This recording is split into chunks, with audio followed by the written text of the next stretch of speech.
బాలసుబ్రహ్మణ్యం తెలంగాణ జయ జయ హే తెలంగాణ పాట పాడను అన్నాడు.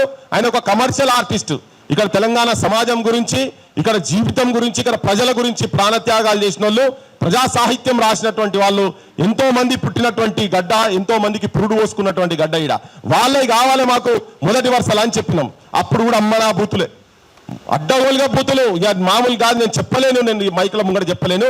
అంత ఘోరంగా ఘోరాతి ఘోరమైనటువంటి బూతులు మాట్లాడు. ఇవాళ నాగేశ్వర్ సారు ఒక తనకున్నటువంటి ఒక రిలయబుల్ సోర్సెస్ నుంచి, తనకున్నటువంటి తను ఎప్పటి నుంచో జర్నలిజంలో ఉన్నాడు, యూనివర్సిటీలో ఒక ప్రొఫెసరు.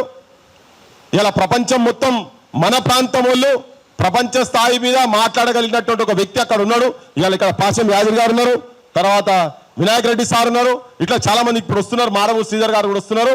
ఇటువంటి వాళ్ళందరూ ప్రపంచ జ్ఞానం ఉన్నటువంటి వాళ్ళ మాటలను వాళ్ళు మాట్లాడితే కూడా ఒక సమాచారం ఒకటేదో తనకు తెలిసిన సమాచారాన్ని చెప్తే, జగన్ విషయంలో ఏదో సమాచారం చెప్తే ఓ ఇక ఆయన మీద కేసులట.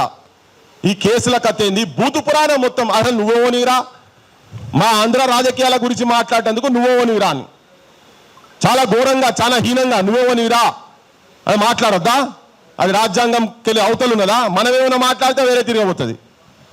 మేమన్నా మరి నీకేం పనరా నాయన, నీకు ఇక్కడ శనివారం ఆదివారాలు చంద్రబాబు అంటోనికి ఇక్కడ ఎందుకు పని, వీడికి ఎందుకు వస్తున్నారు, పవన్ కళ్యాణ్కి ఇక్కడేం పని అని చెప్పని.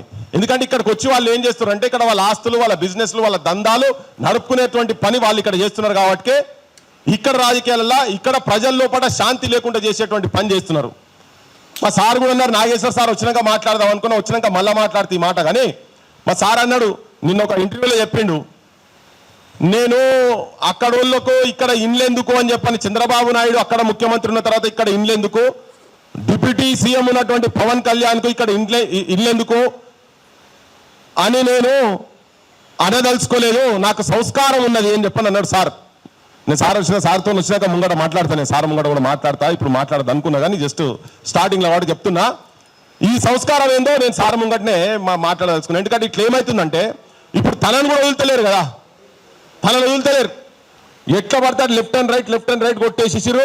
లాస్ట్కు సార్ ఏం చేసిందంటే విడ్రా చేసుకునే కాడు దాకా తీసుకుపోయిండ్రు. అంటే ఏ ఒత్తిడులు జరిగినాయి తన మీద. కానీ తెలంగాణ సమాజానికి కూడా ఇది తెలియాల్సిన అవసరం ఉంది. తెలంగాణ సమాజం కాదు, మేధావులను ప్రజాపక్షంలో ఉన్నటువంటి వాళ్ళందరూ కూడా గౌరవింపదగ్గేటువంటి వ్యక్తులకే ఈ తిట్ల పురాణాలు, ఈ బెదిరింపులు, పోలీసు కేసులు, ఇళ్ల ముంగడ పోలీసుల ప్రహారాలు ఇటువంటి ఉండు అనేది తెలంగాణ ప్రాంతంలో, అది తెలంగాణ రాష్ట్రం వచ్చిన తర్వాత జరుగుడు అనే దాని మీదనే ఇవాళ ఈ చర్చ తెలంగాణ సమాజానికి, మొత్తం సమాజానికి, ఆంధ్రప్రదేశ్లో కూడా జనం ఆలోచించాలి దీని మీద అనే ఉద్దేశంతో ఇవాళ ఈ అంశాల మీద మాట్లాడడానికే వెంటనే రౌండ్ టేబుల్ పెట్టినాం.